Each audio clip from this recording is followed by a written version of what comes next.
All right, now this Shem Yahushai Bahasham, Rakakurash, the honors to the elders and apostles, great millstone, peace, blessings, and salutations to all the elect Akim, Wakwathian, learning, teaching in truth and sincerity. All right, this is going to be another video through the Spirit. This other video that I was talking about, dealing with the fact that, now I found this clip, and I'm going to go to the actual clip and play it some. But it says, has anyone ever been a soldier fighting against the U.S.? And now, as you're going to see, now this man, when you read through the scriptures, through prophecy, this is how this man conquered through the beast. All right, and Daniel, it told you that, well, in terms of Rome, it was it had teeth of iron. All right, and we understand that America is Rome reincarnated, and his military, he rules by way of what? EU and NATO. In which, in that last clip we just did, we just learned that even American soldiers, you can't shoot a bullet unless you get the direct okay from NATO, further proving the fact that NATO and the EU is the beast that America, which is the great whore, is upon. You know, ultimately it's all one conglomerate, and it's the dragon revived. It's ancient Rome put back into power. All right, so I'm going to read this comment. Hey, and now there was one comment that was in this video. I don't know if I'll find it, but it was cold. He said, because basically there wasn't a whole lot of people that were able to describe being on the other side of American soldiers, and the few that did described how terrifying it was. But one person put a comment saying, the lack of people putting comments shows you just how great the American military is. The fact that you really don't get to live to even leave a response. All right, and hey, you know, no joke. So I'm gonna get this, I'm gonna let that clip play, and we're gonna get some scriptures and close it. All right, so this is one of the comments. It says, well, I cannot speak from experience. I am an American. I can relate something my father mentioned to me a few years ago. He was a Marine during the conflict in Grenada, and he was active during the first Gulf War. He has never gone into great detail about his combat history, and I frankly wouldn't want him to have to rewalk those memories. But he did mention one time how you can see a man's fear before you see him. He said, kind of cryptic, I know, but that one statement says a lot. He mentioned how you could hear them yelling, and that the yells were not the confident kind. He meant that these men knew that they were about to fight Americans with all their fancy toys and extreme training. They knew that the Marines were coming to kill them. My dad always told me that one of the greatest weapons our military has is the image that we conjure in the minds of our enemies. While it is one thing to fight someone who you feel is an equal or lesser match to you, it is a completely different scenario to fight someone who you truly feel is a monstrous force of war. I can't speak for the other branches strictly because I don't have a close personal relationship with someone who is enlisted, and I have never enlisted. However, I can tell you that my father and all of his Marine buddies are absolutely vicious if prodded into an aggressive situation. All right, so right there, his father explained to him, look, son, every nation that America invades understands that when these motherfuckers boots hits the ground, you're gonna die, and they have that fear of America upon them. Why? Because let's get this. What was Esau Edom's blessing? All right, hey, so you niggas thinking you about to do something to E, or we gonna pick up guns too, man? Hey, look, with them black boots, start stomping around. You see flashlights all up in your shit. You gonna be oh, who that? They're not gonna respond. They're gonna respond with bullets. All right, this dude is not playing. Genesis 27:40. It says, by thy sword shalt thou live, and shalt serve thy brother. And it shall come to pass, when thou shalt have the dominion, when thou shalt have the dominion, thou shalt break his yoke from off of thy neck. So the first part dealing with his blessing, the sword, his instruments of war. All right, his top one being the gun, and his ultimate one being the missiles. All right, the nuclear capabilities. All right, hydrogen, atomic, those great powerful weapons that can wipe away life in less than an instant. All right, and then the bottom part dealing with him getting out from under us, and I forget in which king's time, but this is no joke. This is this man's blessing. He was blessed with that capability. Like it said back in that picture, that screenshot I took, it says when they knew the Marines were coming, they were yelling, and he says it was not yells of confidence. All right, so let's let this video play a little bit. Here ever been a soldier fighting against the US? What was it like? My grandfather was conscripted to fight for the North Korean military during the Korean War. He was at the Battle of Incheon and he likened the dread that he felt to what one must feel when faced with a massive tidal wave that is about to engulf you and everyone you know. He said, now this he said his grandfather was in the Korean War. He was on the Korean side, so he's a gook. He said going against the Americans felt like a tidal wave was coming at you. All right. What does that link up with Isaiah? It says when the enemy shall come in like a flood. Why? Because this man is like a flood. You can't outpunch water. You can't outrun water. You can't overclimb it. When that shit hits you and you're through and you're consumed by it. And that's the spirit that the Lord put on these devils by way of their military. The same spirit that he put on them Romans. The same spirit that he put on them Greeks. So that's how we know who this man is, through prophecy. Couple this with the fact that many North Korean troops were told horror stories that the American troops were cannibals, for example, and that the average American... You know what, Slakia, don't mind the silly music and the voice. The guy used a robot to read off the voices, and he just has the music in the background, to keep you entertained. American Marine was much taller and more physically that many North Korean troops were told horror stories that the American troops were cannibals, for example, and that the average American Marine was much taller and more physically robust than the average North Korean soldier. You can imagine how scared he was. He said that the Chinese and North Korean units were absolutely obliterated, and that they never stood a chance against the Marines. All his words, not mine. I was just so he said he was a kid. He said they were told stories that the Americans were fucking killing machines and they're cannibals, so they'll eat you. They'll eat you afterwards, man. Man, the Lord put a spirit upon the beast system to absolutely terrify the world, and that's what prophecy said was going to happen. That's how this man conquered all and took all. All right, I'm gonna get a couple more. Then I got to get the scriptures. Hopefully this won't get buried, but my hopes are not too high. My father was a sniper during the bombardment in Yugoslavia, and my best friend's father was a member of the elite unit called Tigers while the war in Kosovo was raging. I'll be sure. Salakia, y'all. But my father told me it was like trying to repel a wave on the beach by building a castle out of sand. You fought. You may have won some small encounters, be it by accident or pure luck, but you always knew that if they wanted they could just kill us all and be done with it. Not a nice time for Yugoslavia, that's for sure. Former active army infantry here. Not sure how I'd feel if I met someone who told me they were former JAM. There were dozens of different armed groups fighting each other and fighting the coalition forces at the same time. My first deployment, it was mostly the Mali army. On the one hand, a lot of them were poor unemployed kids with zero prospects for employment or education.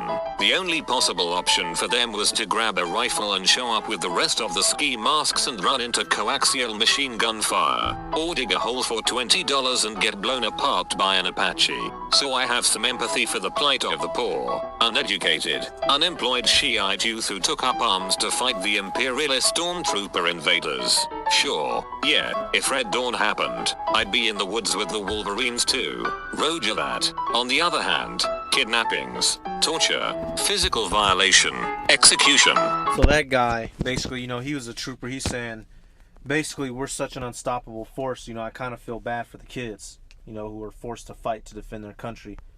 Let me see. But basically, he's still, let me see, maybe roll past that one.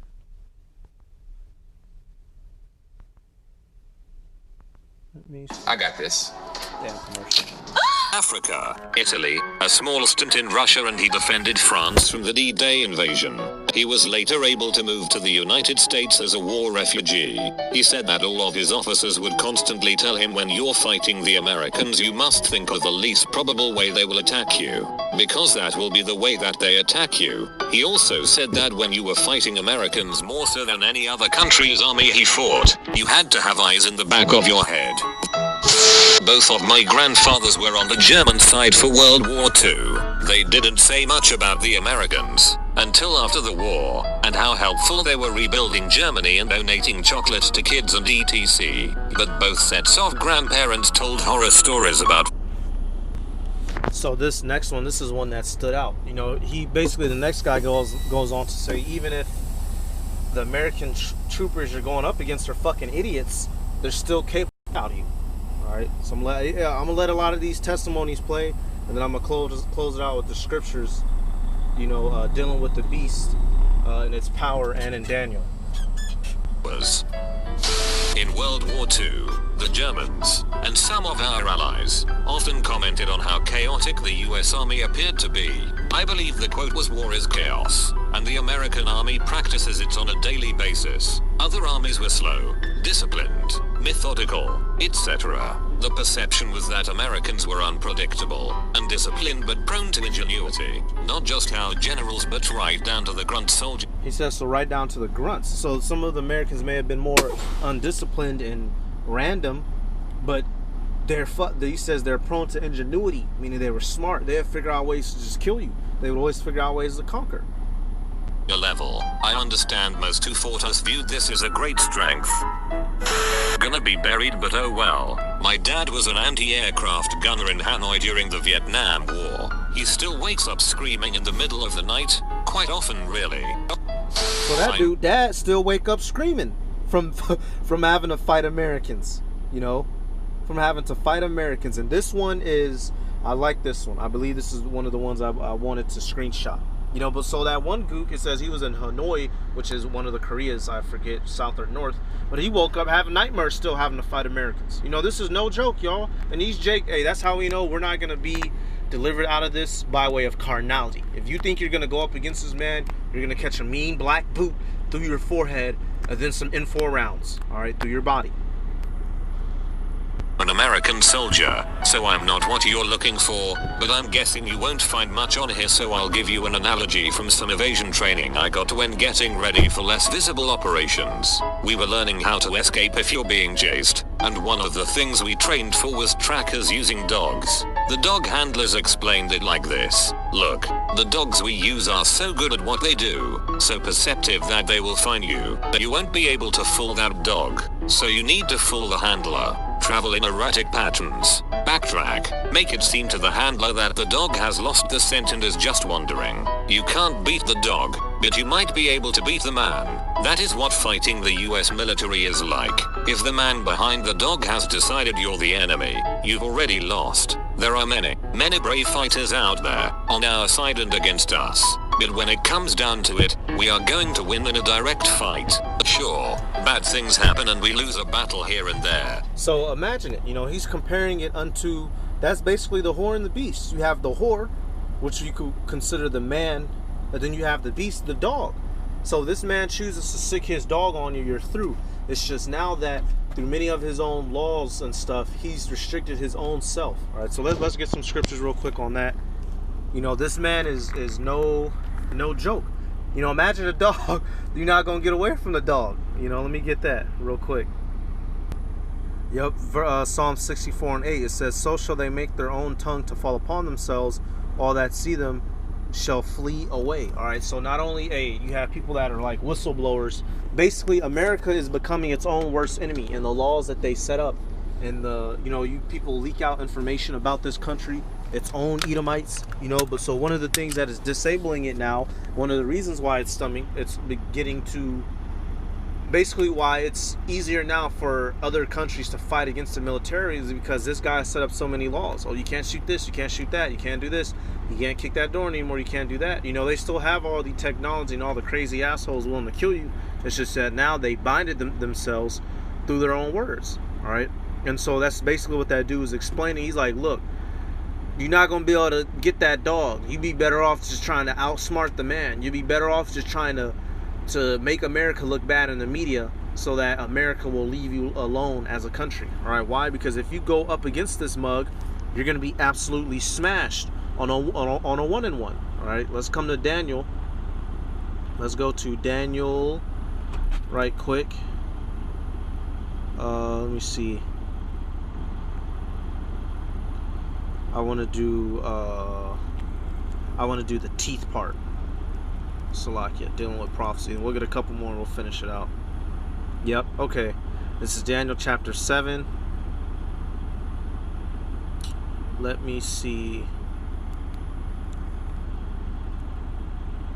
I may start at the verse of 19.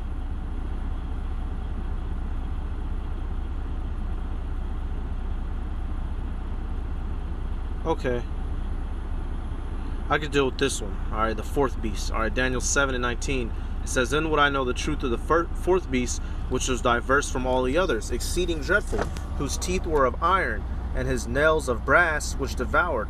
It says, "break in pieces and stamped the residue with his feet." So with ancient Rome, dealing with first, basically they were compared to iron, a material that's not as fabulous as gold and silver, but is stronger. All right, and that's what Rome was. It wasn't the most it wasn't as rich as Babylon and the kingdoms that came before, but its military was extremely powerful, and it would devour and break in pieces. You couldn't do shit. You couldn't get through their shields, you couldn't get through their swords. You either signed them papers or you was getting laid down. And that's America in today's time. You either go to you either fly out to New York and get your ass to that building where they all sit down and sign papers, or you get bombs dropped on your head in today's time. All right, and was the one scripture speaking? What was that? I think there's one verse that says speaking blasphemies. Let me see, Salakia. Let me see. Okay, Khan, right? Things and blasphemies, and power was given unto him to continue 40 and 2 months. All right, and 42 months is 3.5 years. Roughly the time period that America was established. Has been established since what they say, 1776. So we're more than due. For the end of this world. All right, verse 6 says, and he opened his mouth in blasphemy against the Most High Power, to blaspheme his name and his tabernacle and them that dwell in heaven. And Slakia, correct me if I'm wrong, dealing with the 40 and 2 months. I may be getting mixed up with the 1619. But yeah, 42 months, 3.5 years. That's how, roughly dealing with how long this man has been running the show over here. All right, and it says he's been given blasphemy, so he's been given the power to do as he pleases and say what he wants. And in that video, man, you just don't stand a chance against America. All right, it says the power was given unto him.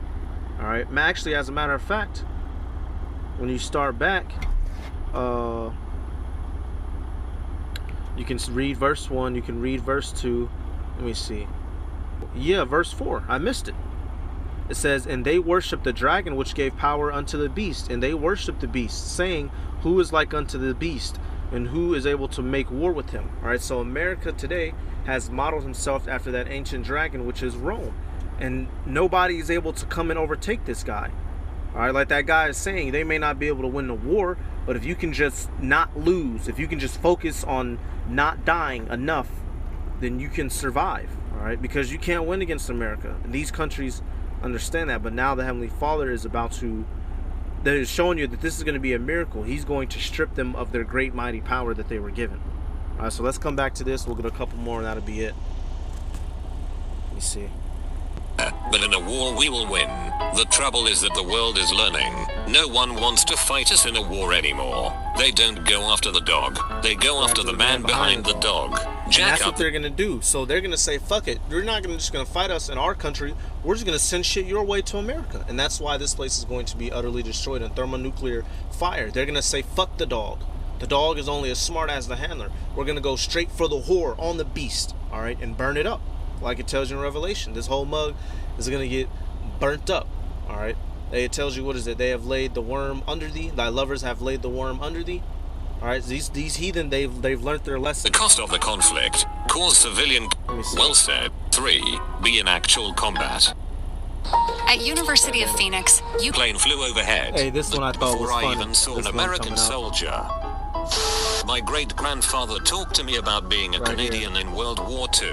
When a Canadian plane flew overhead, the Germans dove for cover. When a German plane flew overhead, the Canadians dove for cover. When an American plane flew overhead, everybody dove for cover. So he said, look, when the Germans came, the Canadians got down. When the Canadians came, the Germans got down. When the Americans came, everybody got the hell down. Why? Because the Americans is spraying cans of whoop ass, and you don't want no pieces of it. All right, man. Hey, let me let it go. this will probably be buried, but my great uncle fought for the Germans in the Battle of Normandy. He said that they were told that the Allies were being pushed back into the sea and that any allies they saw were most surrendered.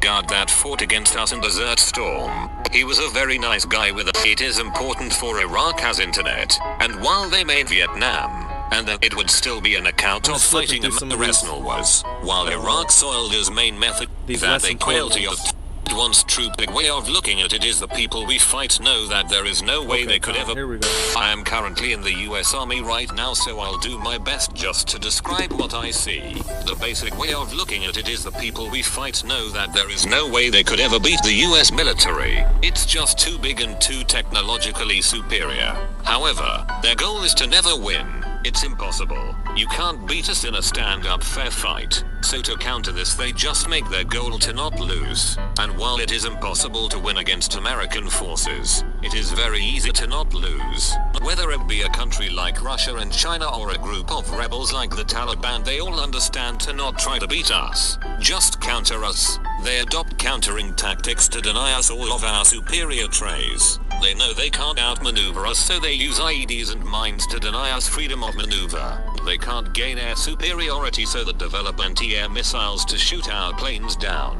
They can't beat our navy, so instead of wasting money building huge ships, they build missiles. China just developed an anti-carrier missile. In Afghanistan, they can't build a stable government, so they just try to undermine ours. The basic fact is eventually the American public will get sick of war and decide it's time to go home. And so that's another good one. I can end it. I'll leave the link for this one. But basically, that's what we're dealing with. This beast is so strong, you can't just take it on head up, and the other countries have realized that. So they have to do all these other things to try to get around it.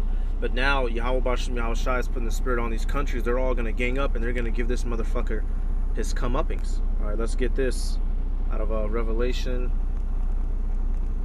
Let's do this. Yep. Revelation 17 and verse 14. Perfect. It says, "These shall make war with the Lamb, and the Lamb shall overcome them, for he is the Lord of lords and King of kings, and they that are with him are called and chosen and faithful." Dealing with the Lord Yahushua and the elect. And he saith unto me, "The waters which thou sawest where the horse sitteth are peoples and multitudes and nations and tongues." So you have America running the whole show, basically. All right. It says, verse 16, "And the 10 horns which thou sawest upon the beast, these shall hate the whore, and shall make her desolate and naked, and shall eat her flesh, and burn her with fire." And that's going to be one of the other things. You're going to have these, so all the branches of government are all going to turn upon themselves, which is all going to help with making it easier for the heathen to destroy them. All right, so that's how this place is going to go down, because this dude's power is too great. So Yahweh Bashem Yahushai is going to have to flip the tables in ways that he isn't expecting. He's going to have internal conflict, and then the heathen are going to capitalize on it. Russia's going to get in the mix. Iran and Iraq won't take piece of this motherfucker. All right. The Heavenly Father gave him his time to rule, and that time is fleeting. And now we're seeing it. But I just wanted to establish the fact that this dude was that beast. All right. He had them iron teeth. He was that in Revelation 6 and 2, he was that horse, that red horse that took peace from the earth. He was unstoppable. But now that he's starting to lose all that. So I'm going to give all praises to Yahweh Bashem Yahushai, Bahashem Rakakodash. Double honors to the elders and apostles, great millstone, peace, blessings, and salutations to all the elect Akim. Walk with him, learning and teaching in truth and sincerity. And I'm going to say Shalom.